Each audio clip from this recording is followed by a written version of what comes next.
अस्सलामुअलैकुम, कैसे हैं स्टूडेंट्स? उम्मीद है सब ठीक होंगे। लास्ट लेक्चर में हमने डिस्कशन की about ions, about chemical species, about the various types of ions और साथ साथ में हमने डिफरेंशिएशन भी स्टडी की कि केटाइन और एनाइन में यानी पॉजिटिव चार्ज आयन और नेगेटिव चार्ज आयन में कौन सा डिफरेंस होता है। आज जो हमारा लेक्चर है वो बहुत ही इजी है। This lecture is about chemical formula. What is mean by chemical formula, और केमिकल फार्मूला हम किस चीज के लिए यूज किया करते हैं, और साथ साथ में केमिकल फार्मूला के यूज करने के क्या क्या फायदे हैं। और इसके साथ साथ हम ये भी डिस्कस करेंगे कि केमिकल फार्मूला के हमारे पास कितने टाइप्स हैं। सही है, तो देखें, दुनिया में 1000 किस्म के कंपाउंड्स होते हैं। सही है, हमने कंपाउंड के बारे में भी एक ब्रीफ लेक्चर डिस्कस किया है, वो पड़ा हुआ है चैनल में, आप देख सकते हैं। सही है, दुनिया में मुख्तलिफ किस्म के कंपाउंड्स पाए जाते हैं। सही है, और हर एक कंपाउंड का एक डिफरेंट नेम होता है।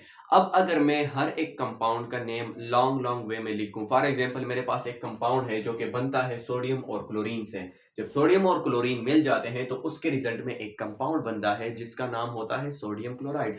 अब अगर मैं सोडियम क्लोराइड का ये नाम बार बार रिपीटेडली लिखूं, सोडियम क्लोराइड सोडियम क्लोराइड, तो ये जो नाम है ये मुझसे टाइम भी कंज्यूम करेगा और ज्यादा स्पेस भी कंज्यूम करेगा।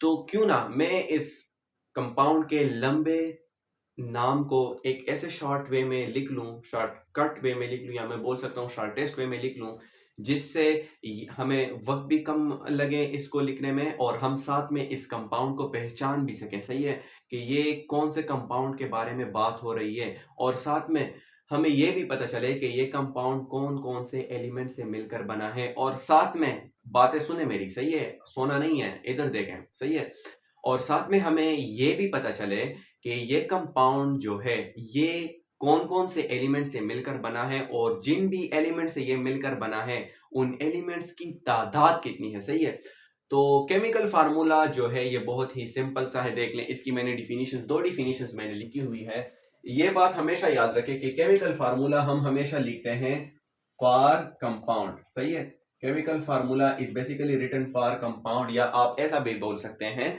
कि chemical formula is basically written for molecule. सही है, क्लियर हो रहा है कि नहीं? तो मैंने लिखा हुआ है कि the symbolic representation of a molecule of A compound. जब मैं कंपाउंड के मॉलिक्यूल को सिंबॉलिकली रिप्रेजेंट करूं, अब आप लोग बोलेंगे कि हाउ सिंबॉलिकली, मैं बता रहा हूं। सही है, पहले डिफिनीशन को देख लें। और the representation of a composition of a molecule और compound by using symbol of elements.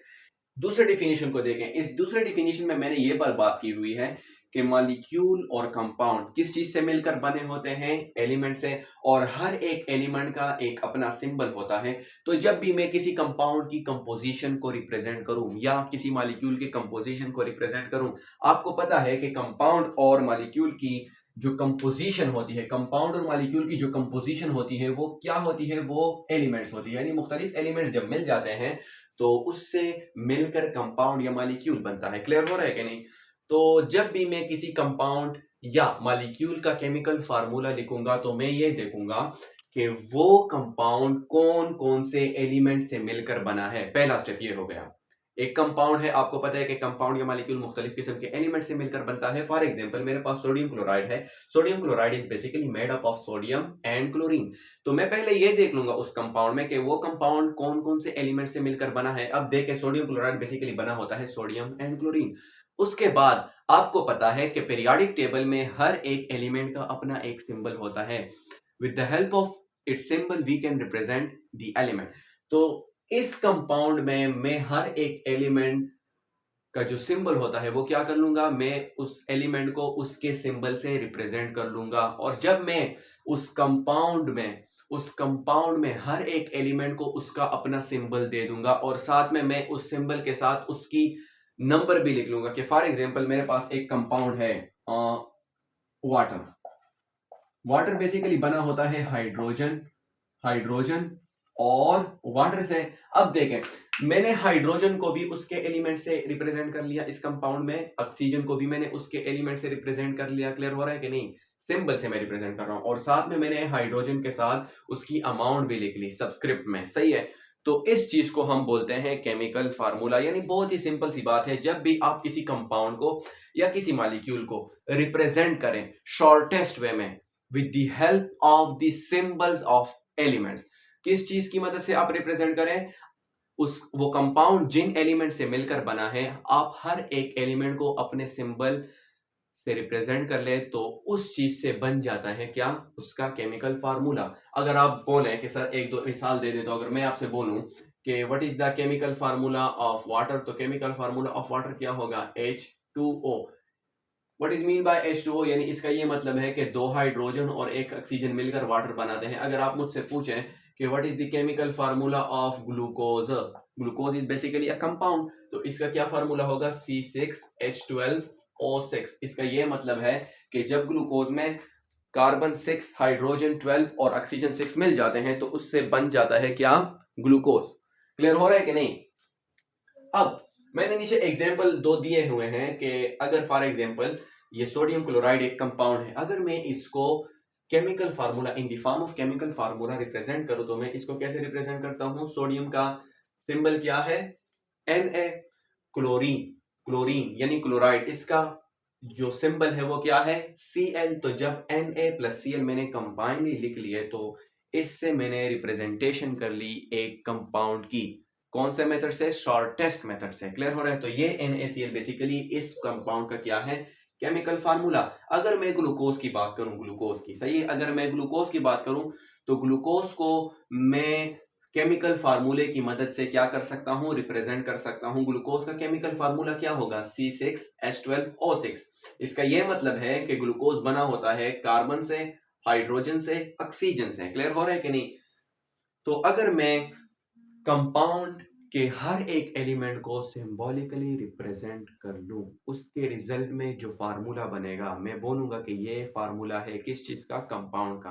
तो मैं बोल सकता हूं कि we can represent compound with its chemical formula. Clear हो गया कि नहीं। अब देखें, सवाल ये क्रिएट हो जाता है कि केमिकल फार्मूला के फायदे क्या हैं, या मैं ऐसा भी बोल सकता हूं कि what are the benefit of writing a chemical formulas. Clear हो रहा है कि नहीं। यानी जब भी हम किसी कंपाउंड का केमिकल फार्मूला लिखते हैं तो इसके फायदे क्या हैं, ये हमें कौन कौन सी इंफॉर्मेशन देता है। क्लियर हो रहा है कि नहीं।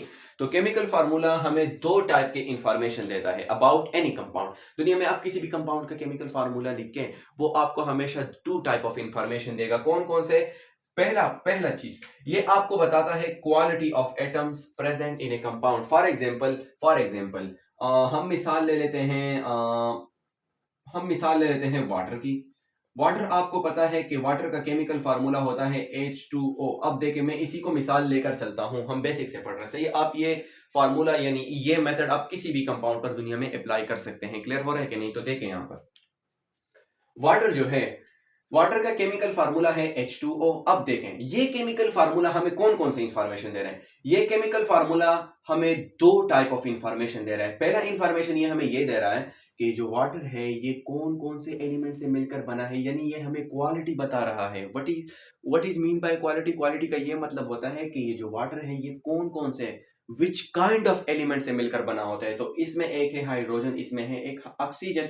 तो जब हाइड्रोजन और ऑक्सीजन मिल जाते हैं उसके रिजल्ट में बनता है वाटर। तो मैंने पहला पॉइंट लिखा हुआ है कि chemical formula tells us about the quality type of atoms present in a compound. अब देखें दूसरी इस केमिकल फार्मूला ने हमें क्या इंफॉर्मेशन दी है, दूसरी इस केमिकल फार्मूला ने हमें ये इंफॉर्मेशन दी है कि चलो आपकी बात सही है कि वाटर हाइड्रोजन और ऑक्सीजन से बना है, हमें ये भी बताएं कि वाटर में हाइड्रोजन की अमाउंट कितनी है, यानी नंबर ऑफ हाइड्रोजन बताएं और नंबर ऑफ ऑक्सीजन बताएं। तो केमिकल फार्मूला हमें क्वालिटी के साथ साथ क्वांटिटी ऑफ एटम्स भी बताता है कि एक कंपाउंड कितने एलिमेंट से, यानी कितने एलिमेंट से मिलकर बना होता है। सही है। तो मैं बोल सकता हूं कि वाटर में जो हाइड्रोजन की अमाउंट होती है, क्वांटिटी होती है, वो 2 हाइड्रोजन होते हैं और 1 ऑक्सीजन होता है। तो देख लें मैंने इस केमिकल फार्मूला से दो इंफॉर्मेशन क्या कर ली है, डिड्यूस कर ली है। कौन कौन से इंफॉर्मेशन मैंने डिड्यूस कर ली है, जरा मुझे बताएं।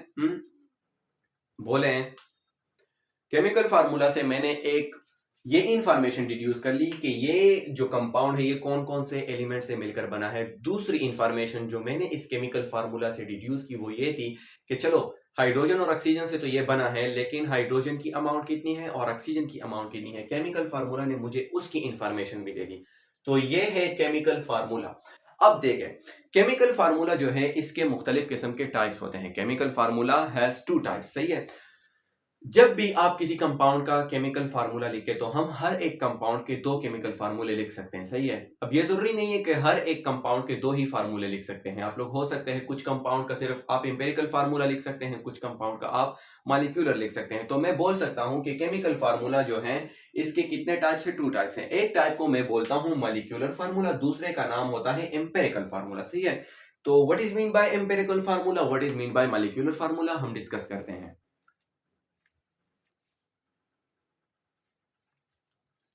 अच्छा, तो अभी तक हमने बातें की what is mean by chemical formula, उसके बारे में हमने केमिकल फार्मूला के बारे में थोड़ी सी बातें की। अभी हम केमिकल फार्मूला के टाइप्स की तरफ आते हैं, सही है। तो यहाँ पर मैंने कुछ पॉइंट्स लिखे हुए हैं, अगर आपको इसका स्क्रीनशॉट लेना है तो आप स्क्रीनशॉट ले लें। तो मैं एक एक पॉइंट आपके लिए एक्सप्लेन कर रहा हूँ, क्लियर हो रहा है कि नहीं। अब देखें, केमिकल फार्मूला के हमारे पास कितने टाइप्स होते हैं। केमिकल फार्मूला के हमारे पास होते हैं 2 टाइप्स। एक फार्मूले को हम बोलते हैं एम्पिरिकल फार्मूला, दूसरे को हम बोलते हैं molecular formula. What is mean by empirical formula, वो केमिकल फार्मूला, यानी मैं कौन से फार्मूले की बात कर रहा हूं, मैं पहले एम्पिरिकल फार्मूले के बारे में बात कर रहा हूं। वो केमिकल फार्मूला जो हमें किसी कंपाउंड में मौजूद एलिमेंट की सिंपलेस्ट होल नंबर रेशियो दे। यानी मैं ऐसा भी बोल सकता हूं कि एम्पिरिकल फार्मूला हमारे पास वो वाला केमिकल फार्मूला है जो हमें एग्जैक्ट नहीं बताता कि एक कंपाउंड कितने अमाउंट के एलिमेंट से मिलकर बना है। यानी मैं ऐसा भी बोल सकता हूं कि अगर फॉर एग्जांपल मैंने यहां पर एक मिसाल लिखी हुई है, फॉर एग्जांपल मैंने लिखा हुआ है ग्लूकोज, मैंने लिखा हुआ है ग्लूकोज। अब देखें, अगर मैं एक ग्लूकोज की बात करूं तो ग्लूकोज बनता है जब 6 कार्बन 12 हाइड्रोजन और 6 ऑक्सीजन मिल जाते हैं, तो उसके रिजल्ट में बनता है क्या, ग्लूकोज। लेकिन अगर मैं इस ग्लूकोज का सिंपलेस्ट होल नंबर रेशियो निकालूं, सिंपलेस्ट होल नंबर रेशियो में किस तरह निकालूंगा, अगर मैं लिख लूं C6H12O6, मैंने लिख लिया 6:12:6, 1:1। अब देखें 1:2:1, 6H। अब देखें, एक मिनट में देख लूं कि इट इज विजिबल और not. Yes, it is visible. देख लें, ये जो ग्लूकोज है, ग्लूकोज इसका ये वाला जो फार्मूला है C6H12O6, इस फार्मूले में अगर आप थोड़ा ध्यान के साथ देखें तो ये फार्मूला आपको एग्जैक्ट बता रहा है कि ये कंपाउंड जो है ग्लूकोज, ये कितने कार्बन से मिलकर बना है, कितने हाइड्रोजन से मिलकर बना है और कितने ऑक्सीजन से मिलकर बना है।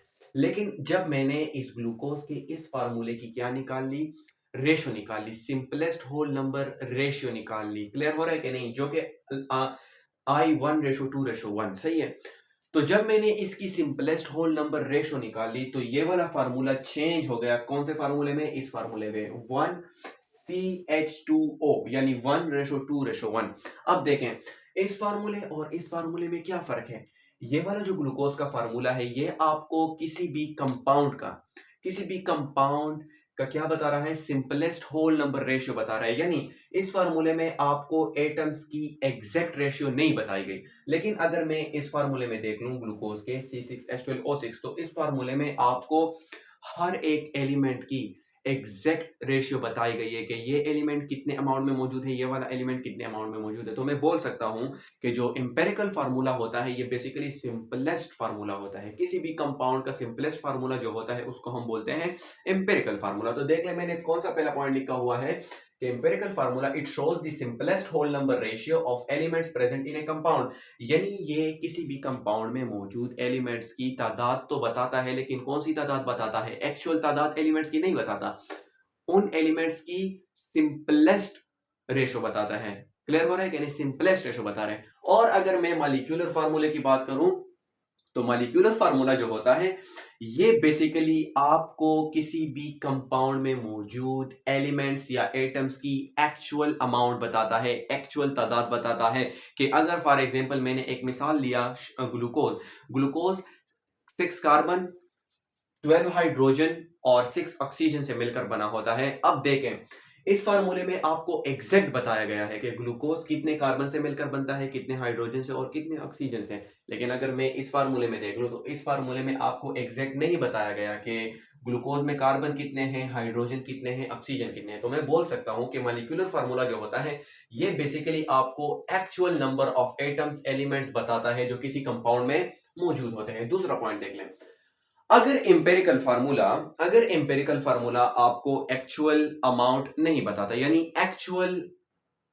Number of atoms, number of elements आपको नहीं बताता, तो मैं बोल सकता हूं कि जो एम्पेरिकल फार्मूला होता है वो एक्चुअल फार्मूला नहीं होता। क्लियर हो रहा है कि नहीं? तो मैं बोल सकता हूं कि एम्पेरिकल फार्मूला जो होता है इसको आप किसी भी कंपाउंड का एक्चुअल फार्मूला नहीं बोल सकता। लेकिन यहां पर एक दूसरा पॉइंट सीख लें, ये जरूरी नहीं है कि एम्पेरिकल फार्मूला कभी भी एक्चुअल नहीं हो सकता। नहीं, एम्पेरिकल फार्मूला भी एक्चुअल फार्मूला हो सकता है। मैं लास्ट में ये पॉइंट आप लोगों के लिए क्लियर कर लेता हूं। आगे देखें, मॉलिक्यूलर फार्मूला जो होता है ये बेसिकली किसी भी कंपाउंड का कौन सा फार्मूला होता है, actual formula of A compound होता है। यहां पर देख लें, एम्पेरिकल फार्मूला जो होता है वो इक्वल होता है molecular formula by n. Empirical formula जो होता है वो इक्वल होता है molecular formula by n. While मैं मॉलिक्यूलर फार्मूले में ये पॉइंट लिख सकता हूं कि molecular formula is basically is n times of empirical formula. जब मैं एन को मल्टीप्लाई कर लूंगा एम्पेरिकल फार्मूले से तो मुझे जो फार्मूला हासिल होगा वो होगा मॉलिक्यूलर फार्मूला। अभी आप लोग बोलेंगे कि अरे भैया ये कौन सी बात हो गई, ये तो कोई न्यू बात है। लेकिन ये न्यू बातें नहीं है, सिर्फ सीख है। मैं आपको बताता हूँ कि ये एन क्या है, ये फार्मूले क्या है। सही है, ये 9 क्लास में नहीं है, लेकिन मैं थोड़े हाई लेवल से आपको बता रहा हूँ, तो ये भी सीख लेते हैं। क्लियर हो रहा है कि नहीं? यहां पर जो एन आपको दिख रहा है, यहां पर जो आपको एन दिख रहा है, ये एन बेसिकली इक्वल होता है मॉलिक्यूलर मास और एम्पेरिकल फार्मूला मास। यानी देखें, हर एक कंपाउंड का एम्पेरिकल फार्मूला भी होता है और उसका मॉलिक्यूलर फार्मूला भी होता है। ग्लूकोज का एम्पेरिकल फार्मूला क्या है, CH2O। ग्लूकोज का मॉलिक्यूलर फार्मूला क्या है, C6H12O6। जब मैं ग्लूकोज के मॉलिक्यूलर फार्मूले का मास निकाल लूं, मॉलिक्यूलर फार्मूले का मास निकाल लूं, क्लियर हो रहा है कि नहीं, यानी मॉलिक्यूलर मास निकाल लूं, तो वो इक्वल होगा इस चीज के, मॉलिक्यूलर मास। जब आप मॉलिक्यूलर फार्मूले का मॉलिक्यूलर मास निकाल लें और एम्पेरिकल फार्मूला मास, किसी भी कंपाउंड के एम्पेरिकल फार्मूले के मास को जब आप निकालें तो उसको हम बोलते हैं एम्पेरिकल फार्मूला मास। जब भी मैं किसी कंपाउंड के मॉलिक्यूलर मास को डिवाइड कर लूं किस चीज से, एम्पेरिकल फार्मूले मास से, यानी उसी कंपाउंड के मॉलिक्यूलर मास को मैं डिवाइड करूं उसी कंपाउंड के एम्पेरिकल फार्मूला मास से, तो जिससे जो जवाब मुझे हासिल होगा वो होगा एन के। अब यहां पर देखें, मैंने कुछ इस एग्जांपल्स लिखे हुए हैं। ग्लूकोज की हम बात कर लेते हैं। ग्लूकोज जो होता है इसका जो मॉलिक्यूलर फार्मूला होता है वो होता है C6H12O6 while its empirical formula is CH2O। Benzene का जो एम्पेरिकल फार्मूला होता है वो होता है CH। लेकिन अगर मैं इसके मॉलिक्यूलर फार्मूले की बात करूं तो ये होता है C6H6। इसका ये मतलब है कि बेंजीन में 6 कार्बन होते हैं, 6 हाइड्रोजन होते हैं। लेकिन अगर मैं एम्पेरिकल फार्मूले को देख लूं तो एम्पेरिकल फार्मूले ने आपको ये इंफॉर्मेशन दी नहीं है कि बेंजीन में कितने कार्बन है, कितने हाइड्रोजन है। यानी एम्पेरिकल फार्मूला ने आपको सिंपलेस्ट बात की है, सिंपलेस्ट होल नंबर बताया है। क्लियर हो रहा है कि नहीं? एसिटाइलिन जो है, एसिटाइलिन ये बेसिकली बना होता है 2 हाइड्रोजन और 2 कार्बन से। क्लियर हो रहा है कि नहीं? लेकिन अगर मैं एम्पेरिकल फार्मूले को देख लूं तो एम्पेरिकल फार्मूले ने मुझे कोई भी इंफॉर्मेशन नहीं दी कि एसिटाइलिन में कितने कार्बन है, कितने हाइड्रोजन हैं। आई होप यहां तक आप लोगों को क्लियर हुआ होगा। क्लियर हो रहा है कि नहीं? सिंपल सी बात है। इस टॉपिक को मैं थोड़े 3 वर्ड्स में मैं इस टॉपिक को रिपीट कर रहा हूं। What is mean by chemical formula? जब भी हम किसी कंपाउंड के नेम को in the form of symbols लिखते हैं उस चीज को हम बोलते हैं उस कंपाउंड का केमिकल फार्मूला। उसके बाद हमने बात की कि केमिकल फार्मूला हमें कौन कौन सी इंफॉर्मेशन देता है। केमिकल फार्मूला हमें 2 इंफॉर्मेशन देता है अबाउट एनी कंपाउंड। वो आपको पहली इंफॉर्मेशन ये देता है कि ये कंपाउंड कौन कौन से एटम्स या कौन कौन से एलिमेंट से मिलकर बना है, यानी वो आपको बता रहा है द क्वालिटी ऑफ एटम्स। दूसरी इंफॉर्मेशन वो आपको ये दे रहा है कि कंपाउंड जिस भी एलिमेंट से मिलकर बना है, वो बात तो सही हो गई, उस एलिमेंट की उस कंपाउंड में अमाउंट कितनी है, क्वांटिटी कितनी है। तो केमिकल फार्मूला आपको 2 इंफॉर्मेशन देता है। It tells us about the quality of atoms present in a compound and it also tells us about the quantity of atoms present in a compound. आगे देखें, उसके बाद हमने टाइप्स की बात की। केमिकल फार्मूला जो बेसिकली होता है उसके 2 टाइप्स होते हैं। एक होता है मॉलिक्यूलर फार्मूला, दूसरा होता है empirical formula. Empirical formula is basically the simplest whole number ratio, यानी जो एम्पिरिकल फार्मूला होता है ये किसी भी कंपाउंड का सिंपलेस्ट फार्मूला होता है, जो आपको एग्जैक्ट नंबर ऑफ एटम्स या एलिमेंट्स नहीं बताता कि इस कंपाउंड में एग्जैक्ट नंबर ऑफ एटम्स या एलिमेंट्स कितने हैं। मॉलिक्यूलर फार्मूला जो भी होता है वो हमेशा एक्चुअल फार्मूला होता है, सही है। वो आपको एग्जैक्ट बताता है कि ये कंपाउंड कितने एलिमेंट से मिलकर बना है और हर एक एलिमेंट की कितनी कितनी अमाउंट है। यहाँ तक क्लियर है कि नहीं? आगे देखें, मैं ये नीचे वाला वाइप कर रहा हूँ, ऊपर वाला मैं वाइप कर रहा हूँ, सही है। यहाँ पर मैं सिर्फ आप लोगों को एक पॉइंट क्लियर कर रहा हूँ, सिर्फ ये एक पॉइंट सीख लें बस, फिर आपका टॉपिक क्या हो गया, कंप्लीट हो गया। नेक्स्ट लेक्चर में हम लोग कन्वर्जन सीखेंगे कि आप किसी भी मॉलिक्यूलर फार्मूले से एम्पेरिकल फार्मूला कैसे बनाएंगे और एम्पेरिकल से आप मॉलिक्यूलर फार्मूला कैसे बनाएंगे। क्लियर हो रहा है कि नहीं? लेकिन ये लास्ट पॉइंट सीख लें। दुनिया में कुछ कंपाउंड्स ऐसे होते हैं कि जिनका एम्पिरिकल फार्मूला और मॉलिक्यूलर फार्मूला सेम होता है। तो मैं लिख रहा हूं कि some compounds have same empirical and molecular formula. Clear हो रहा है कि नहीं? मैं चेक कर लूं कि इट इज विजिबल और नॉट। बिल्कुल ये विजिबल है। क्लियर हो रहा है कि नहीं? जस्ट लाइक मैं मिसाल ले लेता हूं वाटर। अब वाटर का जो मॉलिक्यूलर फार्मूला है वो है H2O। अगर मैं इस H2O को सिंपलेस्ट होल नंबर रेशियो में कन्वर्ट कर लूं, इससे मैं फॉर एग्जांपल लिख लूं कि इसमें हाइड्रोजन की कितनी अमाउंट है, 2 इसमें हाइड्रोजन होते हैं और 1 ऑक्सीजन। क्या मैं इस 2:1 को मजीद सिंपलेस्ट बना सकता हूं बाय एनी मेथड? आपको क्या लग रहा है, मैं इसको बना सकता हूं? नहीं। तो जब भी आप किसी भी कंपाउंड के मॉलिक्यूलर फार्मूले को मजीद सिंपल ना बना पाए, तो इसमें आपने कंफ्यूज नहीं होना है। क्लियर हो रहा है कि नहीं?